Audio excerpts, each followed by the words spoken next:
বলিউড হলিউডের সাথে কিন্তু যৌথ প্রযোজনা সিনেমা কিন্তু শাকিব খান আরও কিছু নিয়ে আসবে ভবিষ্যতে। দরদ, তারপরে এরকম আরও কয়েকটা সিনেমার নাম শাকিব খানে প্রকাশ করছে, এগুলো কিন্তু খুব তাড়াতাড়ি মুক্তি পাবে। আর এদিকে কিন্তু ইকবাল ভাই কিন্তু তার ডেড বডি সিনেমাকে কিন্তু মুক্তি দেয় না, কারণ জানে সে শাকিব খানের সাথে কখনোই টক্কর দিয়ে পারবে না। ডেড বডি সিনেমা কিন্তু সেই জন্যই শাকিব খানের সাথে ঈদে মুক্তি দেয় নাই।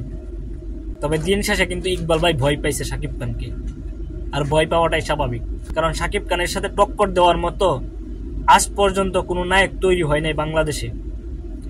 সেই জন্যই কিন্তু ইকবাল ভাই তার ডেড বডি সিনেমার মুক্তির ডেট কিন্তু পিছিয়ে দিছে। আর ইকবাল ভাই কিন্তু এরকম একটা মানুষ যে খুব মেধা খরচ করে, এবং তার মেধা খরচ করতে করতে কিন্তু তার মাথাটা কিন্তু টাকলা হয়ে গেছে, তার মাথায় কিন্তু একটা চুলও নাই। সে চিন্তা ভাবনা করছে, চিন্তা ভাবনা করে দেখছে যে না, শাকিব খানের সাথে মুক্তি দিলে তো শাকিব খান সব হল দখল করে নিছে, আমি তো হল পাবো না, শুধু শুধু কেন আমি মুক্তি দিব।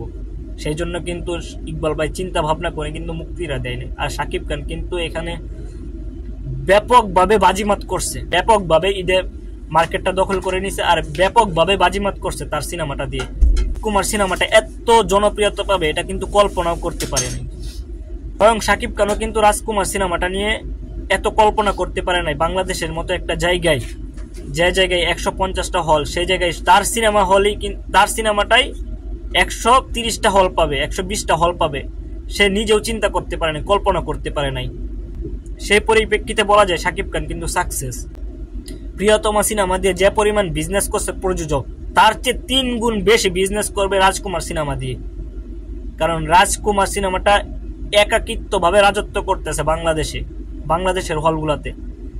জায়েদ খান যারা আছে, গ্রিন কার্ড বা আরো যে সিনেমাগুলো আছে, এগুলো কিন্তু পাত্তাই নাই, কোনো মানে নিউজই নাই, কারণ সব শুধু রাজকুমার আর রাজকুমার, যে জায়গায় যান রাজকুমার আর রাজকুমারের ছড়াছড়ি।